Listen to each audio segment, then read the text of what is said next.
Salut les copains. Salut les copines. Donc ils vont me dire Eric, oui, mais ça fait un bout, t'as pas fait de vidéo. Je vais en faire un là. Euh. Inspecteur viral. Comment il s'appelle lui? Jeff. Jeff Yates. Jeff Yates? Eight. Eight? Thirst? Bon, on commencera pas à faire des jeux de mots ce soir là. On est quand même pas chez Ribéry. Donc, Jeff Yates. Lui, ils disent que c'est un professionnel. Ouais. Un expert de Désinformation. désinformation. C'est l'inspecteur virus avant. Avant, il travaillait pour le journal Métro. Hein? Puis sa dernière vidéo qu'il a fait pour le journal Métro, ça a donné que c'est moi qui parle de reptiles. Disons qu'il n'a pas été... il m'a pas présenté comme un bon candidat. Hein? Il m'a pas présenté comme je l'aurais espéré. Ben, je te renvoie l'appareil à soir, mon Jeff Yates, professionnel de viral Désinformation. désinformation. Tu m'as traité de quoi, toi? On va aller voir ça.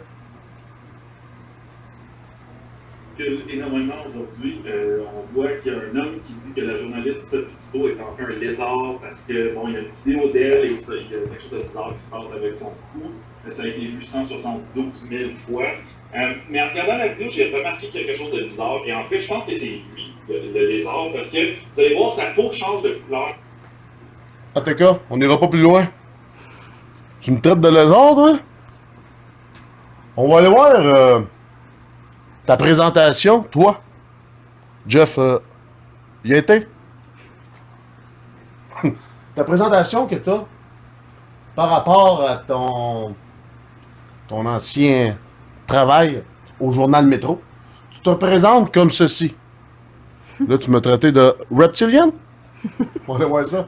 C'est toi qui te présentes, là. C'est pas moi qui le dis, là. Moi, j'ai jamais dit que j'étais un reptilien. Toi, tu dis que j'étais un reptilien. On va aller voir comment toi, tu te vois, puis tu le sais même pas. Ouais, parce que tu le dis.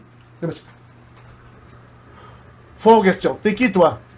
Je m'appelle Jeff Yates. Je suis journaliste au journal Métro à Montréal depuis 2013. J'ai créé le blog Inspecteur Viral en décembre 2014 sur le site du journal dans la Ligue des médias de Balmol. Mon surnom est Cobra. C'est écrit? C'est pas un reptile, ça, Cobra? Ah, moi, plutôt, c'est qui le reptile? Ça crache, un cobra? Ça mord aussi? T'appelles pas cobra pourquoi? On va aller voir qu'est-ce que tu dis. Parce qu'un cobra, ça mange des lapins. Ouais. Fait que là, tu t'appelles Cobra, c'est toi qui le dis. On va aller voir pourquoi tu t'appelles Cobra. Je ne me rappelle pas pourquoi. J'aime mieux les chiens. Manges-tu des chiens, ça, Cobra? Oh, c'est sûr. Il y a des plus gros, des pitons. Ça n'a pas de griffes, ça. Ça peut pas te pogner. J'aime mieux les chiens que les chats. Je déteste le lait de coco. Ça, c'est Jeff Cake, le spécialiste des informations. On va le voir, journal Métro, à qui... Mais il dit quelque chose Oh, d'autre, ok. un petit peu plus bas aussi. Oui, non? Comment on peut être sûr que tu fais pas juste dire n'importe quoi? Oui, Ah, oui. blablabla. C'est à Ouais. vous de juger si ma démarche est crédible. C'est à nous de juger si ma démarche est crédible et toi, tu décrédibilises les autres en te présentant comme un expert de la désinformation. Ouais. Donc, il a quitté le journal Métro le 9... il est rentré à Radio-Canada le 9 février. Donc, ça fait combien de temps après? Son dernière vidéo, qui est moi. Un mois. Ouais. Un Un mois mois. après, il est rentré là. Ouais. Radio-Canada. On va aller voir après. Ça appartient à qui? Il s'appelle Cobra? Ouais. OK. Journal Métro. Ça appartient à qui, ça? Média transcontinental. Mais qui est-ce que donc journal Média Transcontinental? On va aller voir à qui ça appartient. Là, on clique là. Oui, clique dessus. Alors, Média transcontinental. Si on descend, ça appartient à TC transcontinental. Mais qui est TC Transcontinental? Qui est le propriétaire? On va le savoir. On clique encore dessus? On clique encore sur TC. On va venir à bout de le savoir. On descend un petit peu.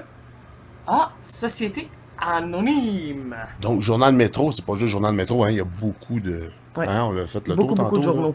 Beaucoup de journaux. Mais c'est... Les propriétaires sont anonymes. Oui. Pourquoi donc anonyme? On va été voir pourquoi Ouais, c'était anonyme. pour protéger l'identité des actionnaires. Oh! Si il... Pour peu importe poursuite ou revenu ou XXX. En tout cas, on sait pas c'est qui. New. Donc, on va aller voir ce qu'il fait présentement ce monsieur viral inspecteur Gadget, ainsi que sa femme freluche, la schtroumpfette.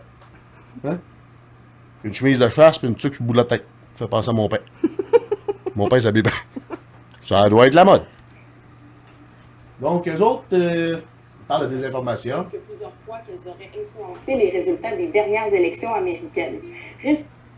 Ouais, ça aurait influencé les résultats des élections américaines. Point de vue des fausses nouvelles. Ouais. C'est pas mal plus les médias qui se sont acharnés sur M. Trump. Ouais. Hein, que les gens commencent à réaliser. Il avait lâché un peu, qui a fait qu'il est devenu populaire Mhm. et que. Il est élu. On continue. Récemment, un sondage Trop indiquait que pour près de 2 Québécois sur 5, le fait qu'une nouvelle ne soit pas totalement vraie leur importe peu. Pour eux, l'important, c'est qu'elle fasse vibrer une corde sensible. Eh bien, cette semaine, on en a rencontré une personne qui partage des fausses nouvelles, quelqu'un d'ordinaire qui pourrait être votre tante ou votre voisine, mais on a aussi découvert que l'une des plus importantes usines à fausses nouvelles du monde est la propriété d'un Québécois. C'est qui c'est la propriété d'un Québécois? Un journal de Montréal. Parce que ça appartient pas aux grosses. Ben non, c'est pas une grosse firme. Là. Mais là, ils ont pris une madame qui s'appelle Ginette, en gros. Ginette, hein? C'est une madame dans la cinquantaine. Mhm. Je sais pas trop comment Internet fonctionne. Mais premièrement, eux, ils parlent en gros des sites comme un journal de Montréal. Actualité.ca. Journal de Montréal, là, c'est comme dans le journal de Montréal, ils font des caricatures. Ouais. C'est caricaturer les nouvelles Ah ouais. pour les rendre drôles. C'était comme le safari dans le temps. Si tu sais pas que c'est pas vrai, mais là. Hein? C'est comme le Safari, mais. Internet. Internet. Mais eux mettent ça comme C'est bien de grave. la fausse nouvelle. Ouais. On sait plus que. On s'en doute plus que. Cette petite émission-là, que ça s'appelle. Comment ça? Mon Dieu. Compte sensible. Corde sensible, en gros. Ouais. Ils parlent de la désinformation sur le net. C'est plus pour protéger les médias dominants. Parce qu'ils commencent à Branlé de la part. être ébranlés. Donc, ils ont engagé ce monsieur, Jeff Halley. Jeff Bob, comment il s'appelle, lui? Jeff Yates. Jeff Yates, qui travaillait au journal Métro pour quelqu'un d'anonyme. Ben, je me suis intéressé à savoir à qui appartient donc Radio-Canada. On va aller voir. Radio-Canada. OK. Société d'État.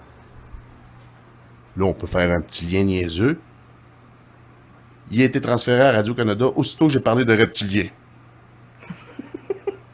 À qui? C'est qui la société d'État? C'est la reine. Oui, une société d'État appartient à la couronne. La reine, on s'amuse-tu à dire que c'est une reptile? Mhm.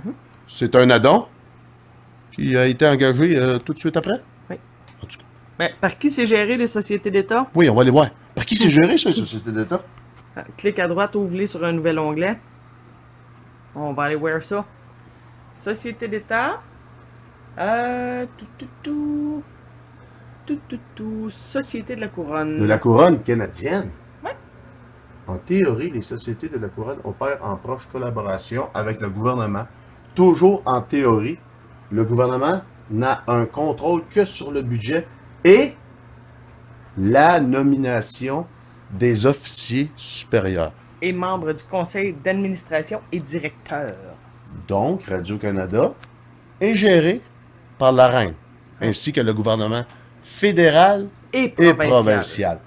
Donc, Radio-Canada, c'est une manipulation de l'information pour nous rentrer, nous, les Canadiens, ainsi que beaucoup d'autres qui écoutent CBC aussi, ça appartient à Ouais, CBC, Radio-Canada. c'est Radio-Canada anglais. Ça appartient à la reine, Ouais. ainsi qu'au gouvernement fédéral. Et provincial. provincial.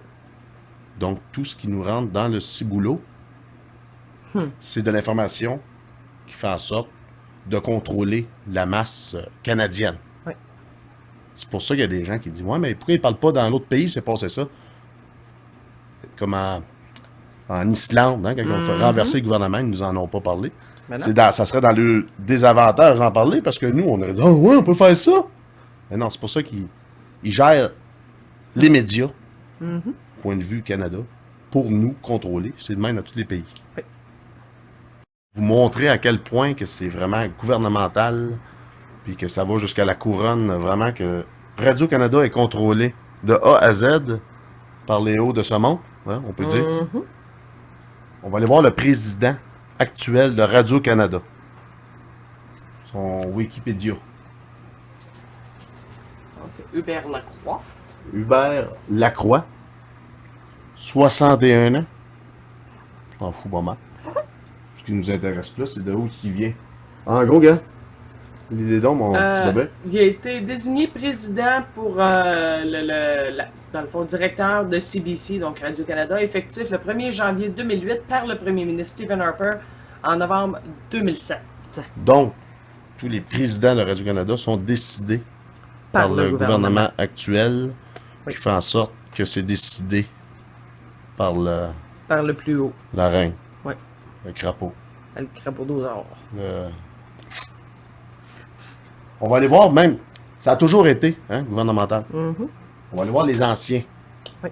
Les anciens présidents de Radio-Canada. C'est en bas, hein? Numéro 13. Fais juste monter, gars. OK. Fais juste cliquer sur 13 ici. Ah ouais, OK. Le chiffre 13, ça va t'amener direct. Il y en a qu'on peut pas voir, mais il y en a qu'on peut voir. Oui.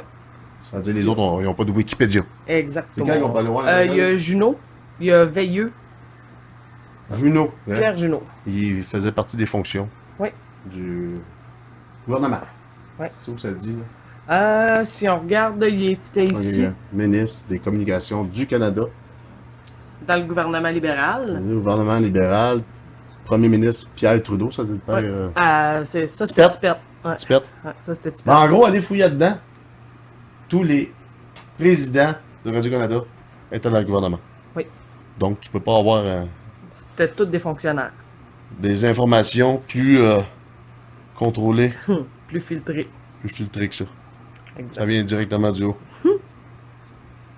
Ça vient de la cuisine du reptile, du cobra. Hein? Inspecteur Viral, Radio-Canada, peuvent bien dire qu'il y a de la fausse nouvelle là, sur Internet. D'après moi, Radio-Canada en font aussi, ainsi que TVA, ainsi que tous les médias. Est-ce que les médias sont tenus à une obligation de vérité? La question est souvent posée. Si certains sont tentés de répondre qu'il est évident qu'ils sont tenus à la vérité, force est de constater que les lois n'imposent pas aux médias une obligation absolue de vérité. La liberté d'expression de la presse telle que garantie par la Charte canadienne, c'est sûr, Oui. ça appartient au gouvernement. Mhm. Des droits de liberté et la Charte québécoise des droits de liberté. Les libertés s'opposent à ce que la loi impose un devoir de vérité à ceux qui s'expriment. Ça appartient au fédéral, au provincial, à la couronne, qu'est-ce que c'est de plus? Pas grand chose de plus. Là. Pas mal Juste au qu'il top. manque que ça appartient à Dieu. Rendu là. Puis ils disent qu'ils partagent pas de fausses nouvelles.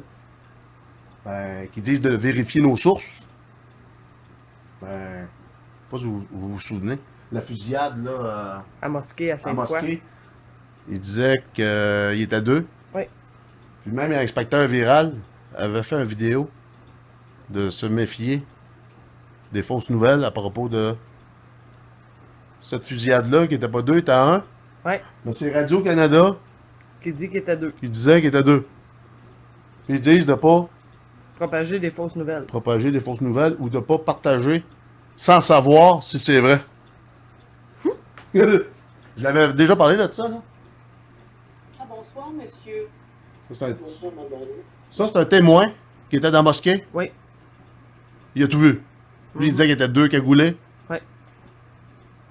Finalement, c'était un gars. Pas cagoulé. Comment allez-vous? Choqué, madame. Il est bouleversé.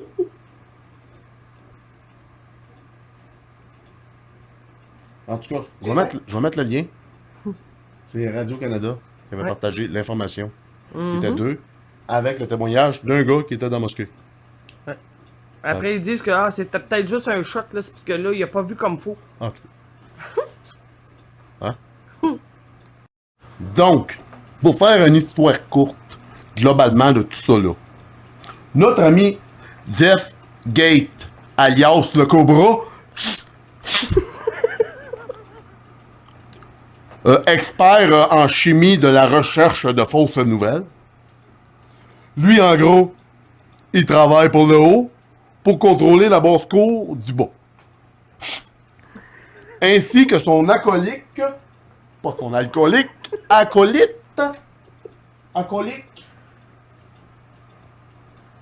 Frisinette, alias la Schtroumpfette, à tuque, bûcheronne, chemise de chasse et compagnie. Aussi.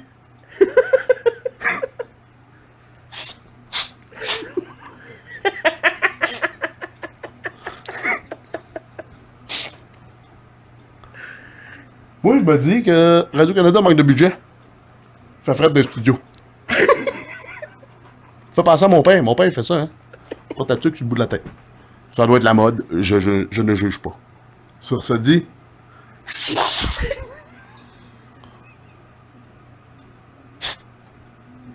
Cobra. John Gate. Comment il s'appelle? Jeff Gate. Jeff Gate.